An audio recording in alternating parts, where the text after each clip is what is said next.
तत्सत। अध्यात्म रामायण उत्तरकांड सप्तम सर्ग। भगवान राम के यज्ञ में कुश और लव का गान, सीता जी का पृथ्वी में प्रवेश करना, रामचंद्र जी का माता को उपदेश। जाकी रही भावना जैसी, प्रभु मूरति देखी तिन तैसी। जिसकी जैसी भावना प्रभु के लिए होती है, प्रभु की मूर्ति उन्हें वैसी ही दिखाई पड़ती है।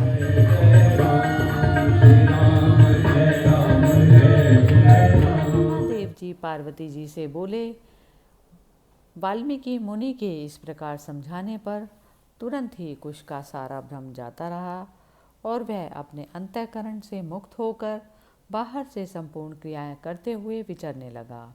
तब वाल्मीकि जी ने उन दोनों महाबुद्धिमान सीता पुत्रों से कहा, तुम दोनों जहाँ तहाँ नगर की गलियों में से सब और गाते हुए विचरो, और यदि महाराज राम की सुनने की इच्छा हो तो उनके सामने भी गाओ, परंतु वे कुछ देने लगे तो लेना मत। मुनि की ऐसी आज्ञा होने पर वे गाते हुए विचरने लगे। ऋषि ने जहाँ जहाँ गान करने को पहले कहा था, उन्हीं उन्हीं स्थानों पर उन्होंने गान किया। तब कुतस्थ नंदन रघुनाथ जी ने जहाँ तहाँ अपने पूर्व चरित्र के गाए जाने का समाचार सुना। भगवान राम को यह सुनकर कि उन बालकों की गान विधि निराली ही ढंग की और स्वर ताल संपन्न है, बड़ा ही कुतूहल हुआ। अतः नरशार्दूल महाराज राम ने यज्ञ कर्म के विश्राम समय में संपूर्ण मुनीश्वरों, राजाओं, पंडितों, शास्त्रज्ञों, पौराणिकों, शब्दशास्त्रियों, बड़े बूढ़ों और द्विजातियों को बुलाया हुआ था। इन सब को बुला चुकने पर उन्होंने गान वाले बालकों को भी बुलाया। वे सब राजा और ब्राह्मण आदि प्रसन्नचित्त से महाराज राम और उन दोनों बालकों को देखकर आश्चर्यचकित हुए और उनकी टक बंद गई। तब वहाँ एकत्रित हुए वे सब लोग आपस में कहने लगे, ये दोनों तो बिंब से प्रकट हुए प्रतिबिंब के समान श्री रामचंद्र जी के ही समान दिखाई पड़ते हैं। यदि ये जटाजूट और वल्कल धारण किए ना होते तो इनमें और रघुनाथ जी में कोई अंतर ही न जान पड़ता। इस प्रकार जब वे सब लोग आश्चर्यचकित होकर आपस में विवाद कर रहे थे, उन दोनों मुनि कुमारों ने गाने की तैयारी की और कुछ ही देर में वहाँ अत्यंत मधुर और अलौकिक गान होने लगा। वह मधुर गान सुनकर श्री रघुनाथ जी ने दिन ढलने पर भरत जी से कहा, इन्हें 10 सहस्त्र सुवर्ण मुद्रा दो। किंतु उन बालकों ने उस दिए हुए सुवर्ण को ग्रहण न किया। वे ऐसा कहकर कि हे राजन, हम तो वन के कंद मूलफल आदि खाने वाले हैं, हम यह द्रव्य लेकर क्या करेंगे। उस दिए हुए सुवर्ण को वहीं छोड़कर मुनि के निकट चले आए। इस प्रकार भगवान राम अपना ही चरित्र सुनकर विस्मित हो गए और उन्हें सीता जी के पुत्र जानकर शत्रुघ्न, हनुमान, सुषेण, विभीषण और अंगद आदि से कहा, देवतुल्य महानुभाव मुनिश्रेष्ठ भगवान श्री वाल्मीकि जी की मुनि को सीता जी के सहित लाओ। इस सभा में जानकी जी को सबको विश्वास कराने के लिए शपथ करें, जिससे सब लोग सीता जी को निष्कलंक जान पाएं। भगवान राम के ये वचन उनके वे सब दूत अति आश्चर्यचकित हो वाल्मीकि जी के पास गए और जैसे रामचंद्र जी ने कहा था वैसे सब उनसे कह दिया। इसके पश्चात भगवान राम का आशय जानकर श्री वाल्मीकि जी ने कहा, सीता जी कल जनसाधारण में शपथ करेंगी, इसमें संदेह नहीं। स्त्रियों के लिए सबसे बड़ा देव पति ही है। मुनि के ये वचन सुनकर उन सब ने सहसा जानकर ये सब बातें रघुनाथ जी से कह दी। तब श्री रघुनाथ जी रामचंद्र जी ने मुनि का संदेश सुनकर कहा, हे नृपतिगण और मुनिजन, सब आप सब लोग सीता जी की शपथ सुने और उनसे उनका शुभाशुभ जान लें। भगवान राम के इस प्रकार कहने पर ब्राह्मण, क्षत्रिय, वैश्य, शूद्र, महर्षि और वानर आदि सभी लोग कुतूहलवश सीता जी की शपथ देखने के लिए आए। तब तुरंत ही सीता जी सहित मुनीश्वर भी आए। श्री सीता जी ने वाल्मीकि जी को मुनि को आगे कर उनके पीछे पीछे मुख कुछ नीचे किए हाथ जोड़े गदगद कंठ से यज्ञशाला में प्रवेश किया। ब्रह्मा जी के पीछे आती हुई लक्ष्मी जी के समान सीता जी को वाल्मीकि जी मुनि के पीछे आती देख उस जन समाज में बड़ा भारी साधुवाद धन्य है ऐसा शब्द होने लगा। तब सीता जी के सहित मुनि श्रेष्ठ वाल्मीकि जी ने उस जन समूह में घुसकर श्री रघुनाथ जी से कहा, हे दशरथ नंदन, इस पवित्रता धर्मपरायणा निष्कलंका सीता को तुमने कुछ समय हुआ लोकापवाद से डर कर भयंकर वन में मेरे आश्रम के पास छोड़ दिया था। अब वह अपना विश्वास देना चाहती है, आप उसे आज्ञा दीजिए। ये दोनों कुश और लव सीता के एक साथ उत्पन्न हुए पुत्र हैं। मैं सच कहता हूँ, ये दोनों दुर्जय वीर आप ही की संतान हैं। हे राघव, मैं रघुपति प्रजापति प्रचेता का 10वां पुत्र हूँ। मैंने कभी मिथ्या भाषण किया हो ऐसा मुझे स्मरण नहीं। वही मैं आपसे कहता हूँ कि ये बालक आप ही के पुत्र हैं। मैंने अनेकों वर्ष तक खूब तपस्या की है। यदि इस मिथिलेश कुमारी में कोई दोष हो तो मुझे इस तपस्या का कोई फल ना मिले। वाल्मीकि जी के इस प्रकार कहने पर श्री रघुनाथ जी बोले, हे महाप्राज्ञ, हे सुव्रत, आप जैसा कहते हैं बात ऐसी ही है। मुझे तो आपके निर्दोष वाक्यों से ही विश्वास हो गया। जानकी जी ने लंका में भी देवताओं के सामने बड़ी विकट परीक्षा दी थी, इसीलिए मैंने उन्हें अपने घर में रख लिया था। किंतु हे ब्राह्मण, उन्हीं सती सीता जी को सर्वथा निर्दोष होते हुए भी मैंने लोक निंदा के भय से कुछ दिन हुए छोड़ दिया। सो आप मेरा यह अपराध क्षमा करें। मैं भी यह जानता हूँ कि ये दोनों पुत्र कुश और लव मुझसे ही उत्पन्न हुए हैं। संसार में परम साध्वी सीता में मेरी प्रीति हो।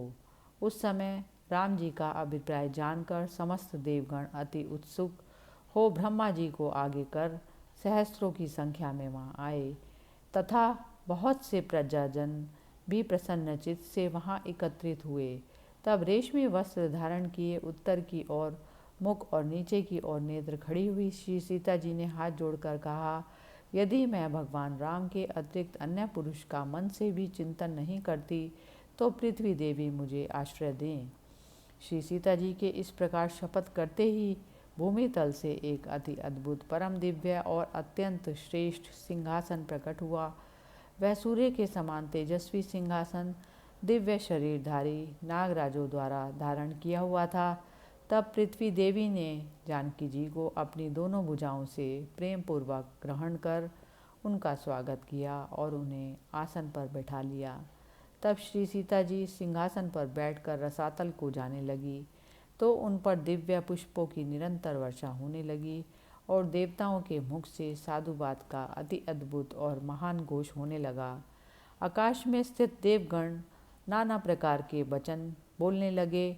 सीता जी के शपथ करने से आकाश और पृथ्वी तल के समस्त स्थावर जंगम प्राणियों और बड़े बड़े डील वाले वानरों में से कोई चिंता करने लगे, कोई ध्यानस्थ हो गए तथा कोई राम जी और कोई सीता जी की ओर देखकर अचेत हो गए। एक मुहूर्त के लिए वह सारा समाज स्तब्ध और चेतना शून्य हो गया। सीता जी का पृथ्वी प्रवेश देखकर सारा संसार मोहित हो गया। भगवान राम आगामी कार्य का संपूर्ण महत्व जानते थे, तथापि अनजान के समान सीता जी के लिए शोक करने लगे। तब ऋषियों के सहित ब्रह्मा जी ने रघुनाथ जी को समझाया। उसके बाद उन्होंने सोकर उठे हुए के समान यज्ञ का अवशेष कर्म समाप्त किया और यज्ञ के ऋत्विक होकर जो ऋषिगण आए थे उन सबको रत्न और धन आदि से सभी प्रकार संतुष्ट करके विदा किया। फिर प्रभु राम उन दोनों कुमारों को साथ लेकर अयोध्यापुरी में आए। तब से श्री रामचंद्र जी सब भोगों से विरक्त होकर निरंतर आत्मचिंतन करते हुए एकांत में रहने लगे। एक दिन जब श्री रघुनाथ जी एकांत में ध्यान मग्न थे, प्रिय भाषिणी श्री कौशल्या जी ने उन्हें साक्षात नारायण जानकर अति भक्ति भाव से उनके पास आ उन्हें प्रसन्न जान अति हर्ष और विनयपूर्वक कहा, हे राम, तुम संसार के आदि कारण हो तथा स्वयं आदि अंत और मध्य से रहित हो। तुम परमात्मा परमानंद स्वरूप सर्वत्र पूर्ण जीव रूप से शरीर रूप पुर में शयन करने वाले और सबके स्वामी हो। मेरे प्रबल पुण्य के उदय होने से ही तुमने मेरे गर्भ से जन्म लिया। हे रघुश्रेष्ठ, अब अंत समय में मुझे आज ही समय मिला है। अभी तक मेरा अज्ञानजन्य संसार बंधन पूर्णतया नहीं टूटा। हे विभो, मुझे संक्षेप में कोई ऐसा उपदेश दीजिए जिससे अब भी मुझे भवबंधन काटने वाला ज्ञान हो जाए। तब मातृभक्त दयामय धर्मपरायण भगवान राम ने इस प्रकार वैराग्यपूर्ण वचन कहने वाली अपनी जरा जर्जित शुभ लक्षणा माता से कहा, मैंने पूर्व काल में मोक्ष प्राप्ति के साधन रूप 3 मार्ग बतलाए हैं, कर्म योग, ज्ञान योग और सनातन भक्ति योग। हे माते, साधक के गुणानुसार भक्ति के 3 भेद हैं। जिसका जैसा स्वभाव होता है उसकी भक्ति भी वैसी ही भेद वाली होती है। जो पुरुष हिंसा, दंभ या मात्सर्य के उद्देश्य से भक्ति करता है तथा जो भेद दृष्टि वाला और क्रोधी होता है वह तामस भक्त माना गया है। जो फल की इच्छा वाला, भोग चाहने वाला तथा धन और यश की कामना करने वाला होता है और भेद बुद्धि से अर्चा आदि पूजा करता है वह रजोगुणी होता है। तथा जो पुरुष परमात्मा को अर्पण किए हुए कर्म संपादन करने के लिए अथवा करना चाहिए इसलिए भेद बुद्धि से कर्म करता है वह सात्विक है। जिस प्रकार गंगा जी का जल समुद्र में लीन होता है उसी प्रकार जब मनोवृत्ति मेरे गुणों के आश्रय से मुझ अनंत गुणधाम में निरंतर लगी रहे तो वही मेरे निर्गुण भक्ति योग का लक्षण है। मेरे प्रति जो निष्काम और अखंड भक्ति उत्पन्न होती है वह साधक को सालोक्य, सामीप्य, साष्टि और सायुज्य 4 प्रकार की मुक्ति देती है। किंतु उसके देने पर भी वे भक्तजन मेरी सेवा के अतिरिक्त और कुछ ग्रहण नहीं करते। हे माते, भक्ति मार्ग का आत्यंतिक योग यही है। इसके द्वारा भक्त तीनों गुणों को पार कर मेरा ही स्वरूप हो जाता है। अब इस निर्गुण भक्ति का साधन मैं बतलाता हूँ। अपने धर्म का अत्यंत निष्काम भाव से आचरण करने से, अति उत्तम हिंसाहीन कर्म योग से, मेरे दर्शन, स्तुति, महापूजा, स्मरण और वंदन से, प्राणियों में मेरी भावना करने से, असत्य के त्याग और सत्संग से, महापुरुषों का अत्यंत मान करने से, दुखियों पर दया करने से, अपने समान पुरुषों से मैत्री करने से, यम नियम आदि का सेवन करने से, वेदांत वाक्यों का श्रवण करने से, मेरा नाम कीर्तन करने से, सत्संग और कोमलता से अहंकार का त्याग करने से और मेरे भागवत धर्मों की इच्छा करने से जिसका चित्त शुद्ध हो गया है वह पुरुष मेरे गुणों का श्रवण करने से ही अति सुगमता से मुझे प्राप्त कर लेता है। जिस प्रकार वायु के द्वारा गंध अपने को आश्रय को छोड़कर घ्राणेन्द्रिय में प्रविष्ट होता है उसी प्रकार योगाभ्यास में लगा हुआ चित्त आत्मा में लीन हो जाता है। समस्त प्राणियों में आत्मरूप में मैं ही स्थित हूँ। हे माते, उसे ना जानकर मूढ़ पुरुष केवल बाह्य भावना करता है किंतु क्रिया से उत्पन्न हुए अनेक पदार्थों से भी मेरा संतोष नहीं होता। अन्य जीवों का तिरस्कार करने वाले प्राणियों से प्रतिमा में पूजित होकर भी मैं वास्तव में पूजित नहीं होता। मुझ परमात्मा देव का अपने कर्मों द्वारा प्रतिमा आदि में तभी तक पूजन करना चाहिए जब तक कि समस्त प्राणियों में और अपने आप में मुझे स्थित ना जाने। जो अपने आत्मा और परमात्मा में भेद बुद्धि करता है उस भेददर्शी को मृत्यु अवश्य भय उत्पन्न करती है, इसमें संदेह नहीं। इसीलिए अभेद दृष्टि भक्त समस्त परिच्छिन्न प्राणियों में स्थित मुझ एकमात्र परमात्मा का ज्ञान, मान और मैत्री आदि से पूजन करे। इस प्रकार मुझ शुद्ध चेतन को ही जीव रूप से स्थित जानकर बुद्धिमान पुरुष अहर्निश सब प्राणियों को चित्त से ही प्रणाम करे। इसीलिए जीव और ईश्वर का भेद कभी ना देखे। हे माते, मैंने तुमसे यह भक्ति योग और ज्ञान योग का वर्णन किया।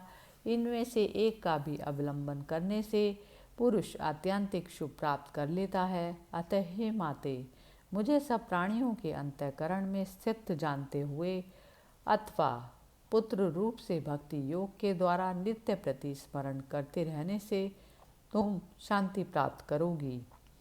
भगवान राम के ये वचन सुनकर कौशल्या जी आनंद से भर गई और हृदय में निरंतर श्री रामचंद्र जी का ध्यान करती हुई संसार बंधन को काटकर तीनों प्रकार की गतियों को पार कर परम गति को प्राप्त हुई। कैकेयी ने भी रघुनाथ जी द्वारा पहले चित्रकूट पर्वत पर कहे हुए योग को हृदयंगम कर श्रद्धा और भक्ति भाव से शांतिपूर्वक हृदय में रघुकुल तिलक भगवान राम का ध्यान करते हुए प्राण त्याग किया और स्वर्गलोक में जाकर दशरथ जी के साथ सुशोभित हो आनंद पूर्वक रहने लगी।